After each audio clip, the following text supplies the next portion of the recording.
Berarti ini cuma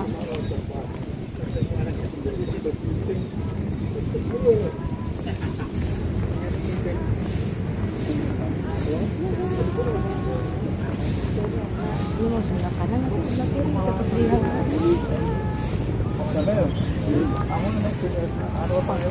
Tengah tuh kalau ya bisa tahu.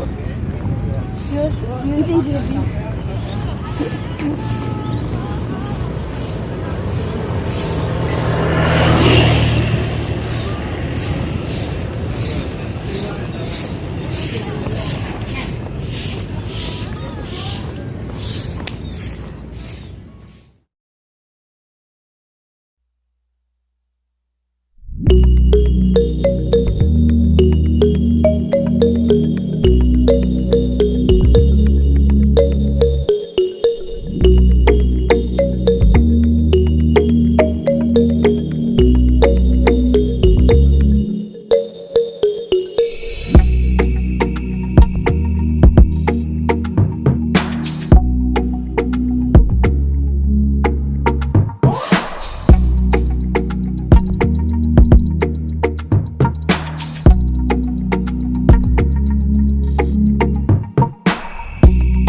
Nikmatan aneh di ajaib gitu.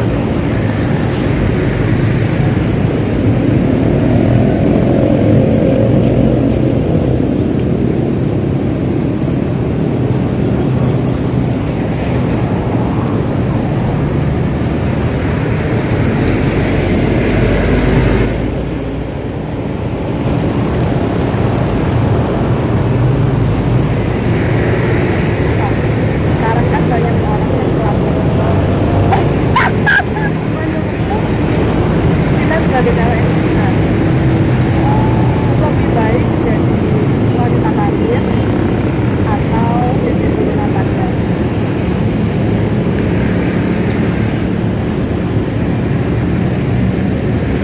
Gue nggak tahu ya, gue sangat tidak menyetujui dengan konsep telat menikah.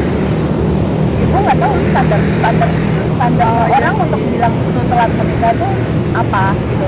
Tapi memang ada sebuah sign, maksudnya kayak sebuah perasaan. Berarti salah pertanyaan gue ya. mundur bukan telat.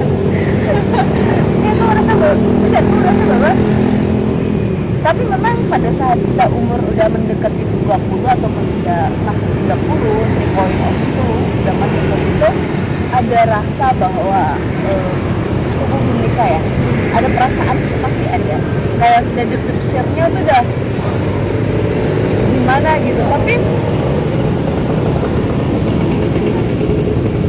telat menikah ya daripada lu paksain kondisi lu maksa hanya untuk memenuhi itu pun apa bisa rasa itu pun muncul kan karena menurut dia karena ya budaya yang tercipta di sekitar kita, karena pertanyaan orang kapan menikah, pertanyaan orang kapan menikah, orang-orang kantor, karena lu lihat orang lain di umur 20 itu udah menikah, akhirnya kayak kok gue nggak kayak gitu ya ekspektasi. Tapi kalau lu tanya pribadi lu siap nggak sih dengan maksudnya dengan keberadaan dengan kondisi lu ya, lu andai kata lu udah punya pasangan ya, perasaan lu siap kan langsung ke gerbang pernikahan?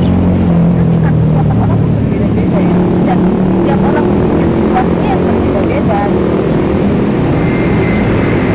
Ya nggak ada sebenarnya nggak ada yang namanya telat menikah aja sih. Berarti bukan karena faktor dia pengen jadi wanita harus jadi dia mungkin menikmati masa kerjanya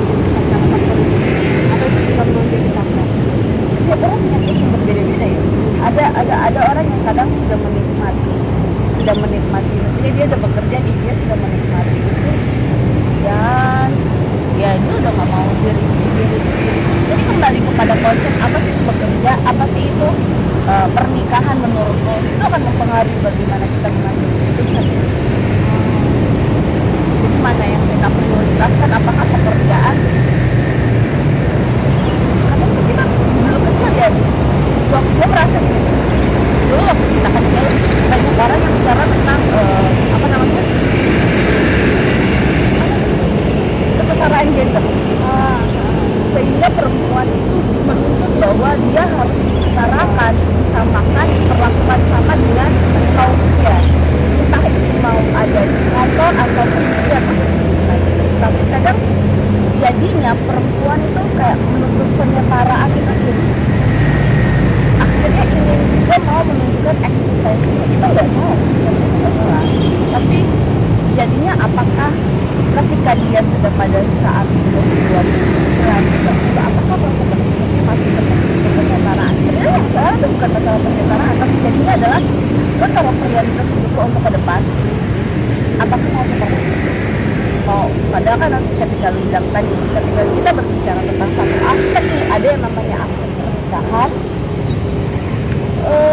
jadinya kan tidak bisa berjuang seperti itu ya. Jadi kayaknya ketika lo memfokuskan diri pada pekerjaan, ada sesuatu yang terabaikan, atau mungkin nggak terabaikan, tapi ada satu yang menjadi, ada yang kosong, tidak bisa lo ada part yang kosong. Dan kalau ada part yang kosong itu kan ya itu dia sama partner kan mau mengambil keputusan gimana, apakah yang kosongan ini bisa diisi oleh partner lo, apakah dengan cara diisi partner lo akan ada sebuah keseimbangan antara bapak, istri, suami, istri, anak, orang tua, anak, akan tercipta kayak gitu. Ya.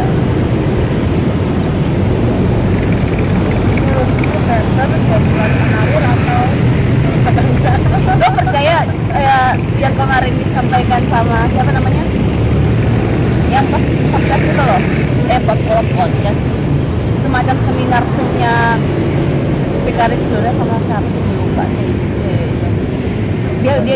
Dia percaya bahwa ada yang namanya season of life.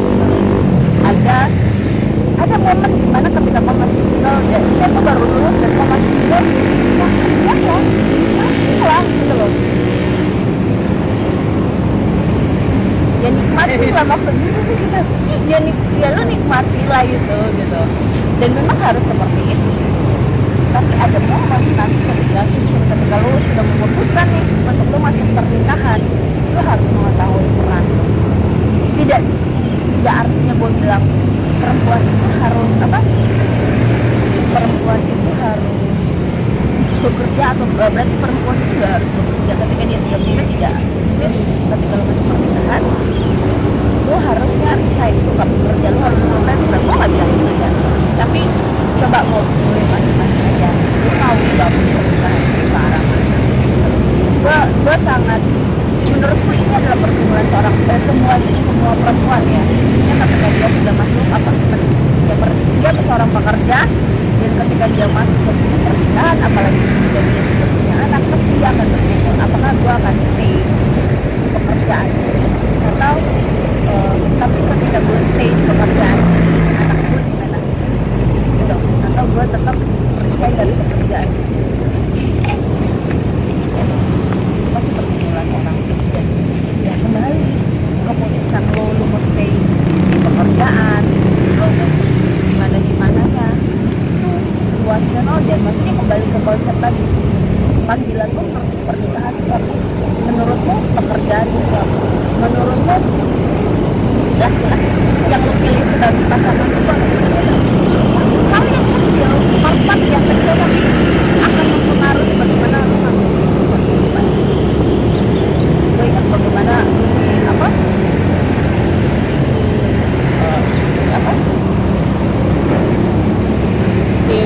narasumber itu mengatakan bahwa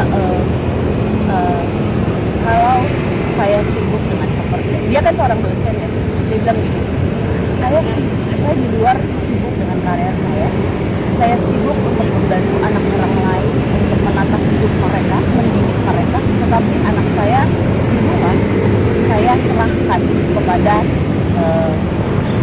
konsisten ya belum tentu kita saya.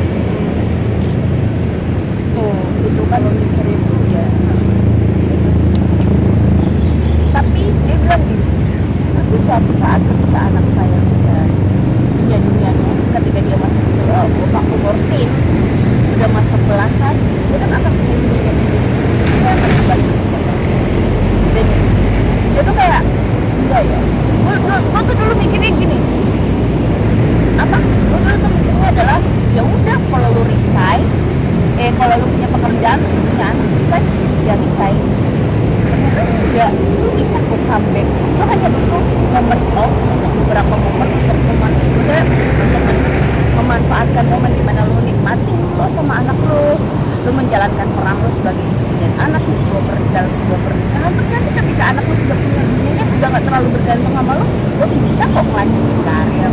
Tapi kan kadang agak sulit ya untuk orang korporat ya. Iya. Tidak mungkin gampang comeback akan ada pemikiran bahwa karir gue gimana ya, tidak segampang itu. Jadi kayaknya kalau menurut gue bersyukur sih sebelum gue menikah, terus gue dapet point of view yang gitu ya. Terus akhirnya kayak gue mulai bergumul kembali tentang kira-kira kalau gue mau ke arah yang pernikahan seperti ini, panggilan pernikahan yang seperti ini, gue mulai bergumul dengan nanti gue mau bawa pernikahan gue kayak apa ya.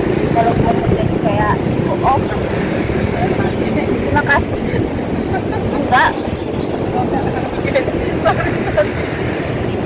dia akan mulai memikirkan apa sih pekerjaan yang cocok kayak gitu. Jadi kami sebagai seorang ibu pun ataupun seorang istri pun, kita nggak harus tahu sebentar untuk berkembang. Saya berkembang dalam konteks secara mindset dan pemikiran dan perkembangan kondisi saat ini itu apa? Karena kita akan menjadi partner untuk pasangan. Maksudnya cuma ngobrol untuk anak-anak kita juga kan. Bagaimana membuka cara berpikir anak-anak itu dari bagaimana kita ngobrol kan? Jadi bagaimana kita ngasih contoh. Iya, apa?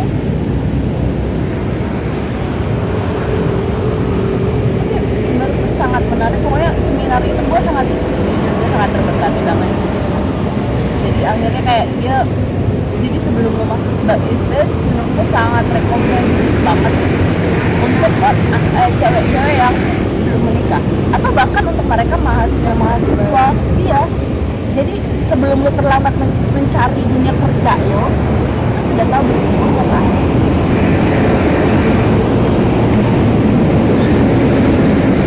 Iya, mengerti akan panggilan itu kan. Mengerti akan panggilan diri kita sebagai wanita, mengerti panggilan kita sebagai anak Tuhan, mengerti panggilan akan yang namanya pernikahan, mengerti panggilan yang namanya pekerjaan. So, ketika lo mengerti semuanya itu pada tempatnya masing-masing, kita akan tahu prioritas mana yang urutan prioritasnya, sehingga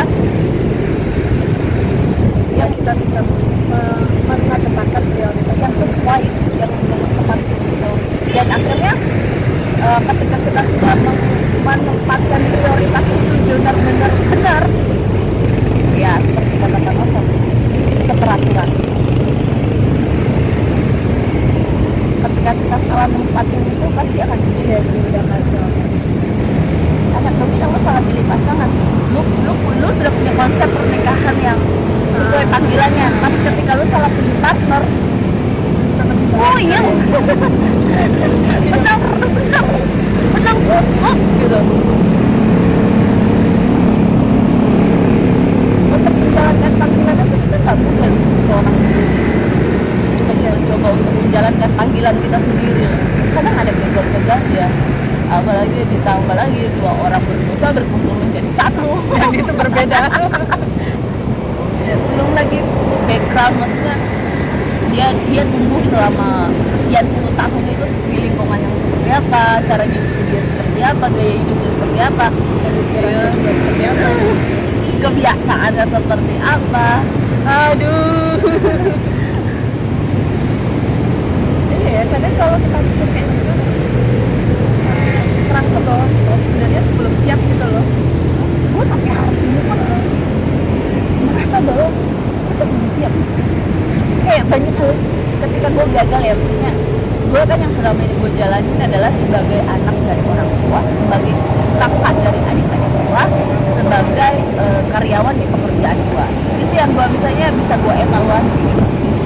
Kadang banyak hal yang ketika gue gagal di kantor untuk sabar kek, untuk mengambil keputusan kek, dan ketika gue gagal dan gue kecewa sama diri gue ya gitu, gue merasa iya ya, kayaknya gue belum siap untuk menjalin sebuah relasi pernikahan itu gitu loh. Cara ngomong gue aja masih ini, toleransi gue terhadap orang lain aja masih, apalagi gue harus mentoleransi yang tipis maksudnya itu aja yang maksudnya cuma dari jam 8 sampai jam 4. Lu bayangin dong 24 jam 24 jam gue hanya bertemu dengan hal-hal perintilan bukan hanya satu part yang gue nggak suka, nggak cocok, dan itu everyday. Oh my god.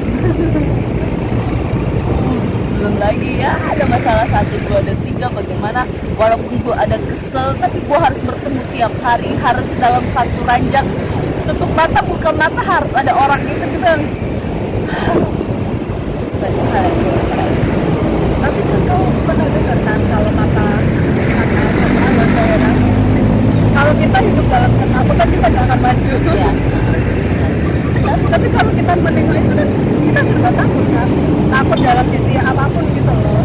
Jadinya solusinya kalau maksudnya dari para orang tua nih, orang tua bilang kalau kamu hidup dalam ketakutan kamu gak akan melangkah.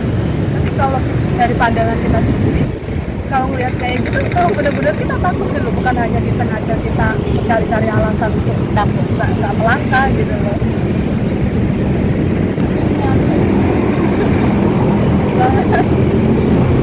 Mengerti akan panggilan, maksudnya bukan berarti ketika kita misalnya nih, tadi kan kalau kita mengerti akan panggilan kita kan apapun kita sudah tahu akan ada plus dan minusnya kan, dan kita akan berusaha untuk ke arah plus. Tapi ingat loh, kita tuh manusia berdosa, nobody perfect gitu loh, sehingga pasti akan ada error 1, 2, 3. Tapi bagaimana kita meminimalisir error itu supaya errornya ada yang namanya tipikal rendah, menengah, dan high gitu loh. Menekan resiko yang high itu kan dengan cara yang itu prinsip-prinsip yang tadi menurutku. Kalau kita sebagai orang Kristen, menurutku ya caranya pasangan yang sepadan, sesama anak Tuhan yang seiman, yang sepadan, bukan yang hanya rajin ke gereja loh. Maksudnya itu bukan indikasi utama ketika lo lihat seorang lawan jenis yang rajin ke gereja, oh ini tidak mau. Itu hanya indikasi lain, tapi maksudnya dia sudah mengerti akan panggilan dia sebagai pria. Dia sudah mengerti akan panggilan Tuhannya, bahwa pernikahan itu adalah panggilannya Allah, dan Allah mau pernikahan yang seperti apa dia sudah tahu itu. Ketika sudah sesuai dengan kriteria yang dalam panggilan itu, sisanya ya hanya toleransi ya. Itu akan mereduksi dan akan akan redam nanti keluar. Jadi kalau resikonya itu akan mengecil gitu loh. Tidak banyak hal yang prinsip yang harus lo selesaikan. Istilahnya berenang, ombaknya tuh cuma begini, kagak yang zoom, roller coaster guys gitu.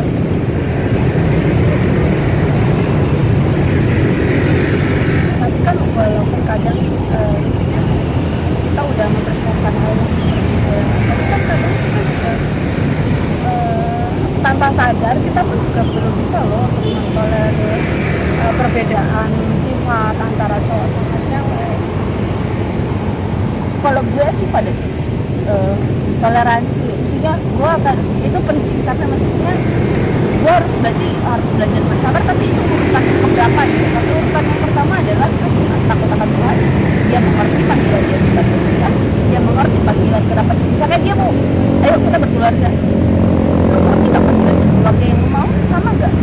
Jangan sampai pemikiran keluarga lu, perasaan dia dengan Tuhan perempuan berbeda sama panggilannya. Oh kita mau ke arah pernikahan yang ke arah sini, oke, lu bisa nanti juga. Gue seneng banget bahasanya si sama kita ya Mr. B gitu. Gue senang maksudnya ketika lo sudah mengerti akan panggilan lo sudah sudah mengerti, lo akan men-drive sebagai seorang pria, lo akan drive gue mau ke arah sini, bisa nggak bantu? Jadi bukan karena mau bantu dia loh, ya karena kita merasa bahwa panggilan kita sama, sehingga ketika si pria ini mengatakan itu bisa, lo mau gak? Panggilan, karena merasa bahwa panggilan kita sama dan mau punya tendensi ke arah situ, gue mau terlibat dalam panggilannya lo, karena panggilan lo sama panggilan gue sama, gue mau kok mengambil peran dalam hidup.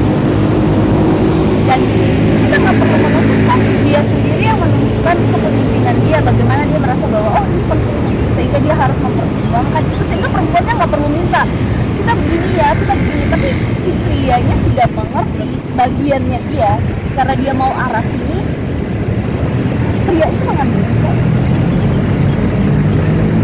Nanti seberapa banyak kok ya seperti itu kan? Lah makanya kadang apa ya, maksudnya ya harus itu yang tadi gue bilang, sebenarnya nyambung sama yang tadi bilang telat menikah dan tidak menikah. Tidak usah terlalu cari yang perfect, tapi jangan pilih sembarang gitu.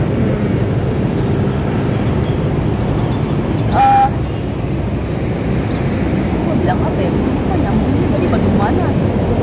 Poinnya adalah ketika apa? Maksudnya kalau lo belum menemukan orang yang seperti itu, maksudnya belum menemukan orang yang dewasa seperti itu, lo masih punya pemikiran untuk pernikahan apa, pemikiran untuk pernikahan, tapi lo jangan paksakan untuk menikah gitu. Tapi lo harus membedakan yang mana prinsip, mana yang cuma perintilan yang tadi sehingga menimbulkan. Jangan sampai cuma karena masalah barang yang sekecil ini lu punya rasa takut yang begitu besar, tapi punya rasa takut lah yang begitu besar ketika hal yang memang besar gitu loh, yang benar-benar prinsip. Aduh Ya kan dalam pernikahan juga pasti akan ada masalah, karena sekecil apapun nggak akan ada yang perfect kan. ya kepala jadi satu.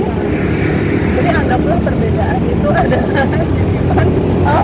Lu nikmatin aja bagaimana lu bisa menikah, maksudnya ya maksudnya bagaimana lu menikmati perbedaan itu, karena kesel-kesel itu lu package dalam sebuah ketawain aja gitu. Tapi memang ada ya maksudnya jangan lu samain, akhirnya lu easy go, maksudnya segala sesuatu easy gitu loh, asik kan sih kan. Ketika hal yang prinsip dan mendasar itu kau anggap remeh, Jadi nggak semuanya disamaratakan dengan kembali kepada proporsi porto, mana yang harus kau pegang dan mana yang bisa kau toleransi. Jadi selesailah sama diri masing-masing itu baru. Dan jangan berharap untuk mengubah orang lain, menuntut kepada orang lain. Ketika orang itu sudah paham akan panggilannya, dia sudah tahu akan mau ke arah sini, dia akan mengambil sikap yang sebenarnya, yang sepadannya, yang seharusnya diambil. Tidak perlu untuk kita atau berharap untuk kita bisa mengambil seseorang. Jangan berharap, capek tau. iya benar. Dan kayak gitu kan kita juga harus nengok diri kita ya, sehari kita bikin bukan mau nggak kita merubah hidup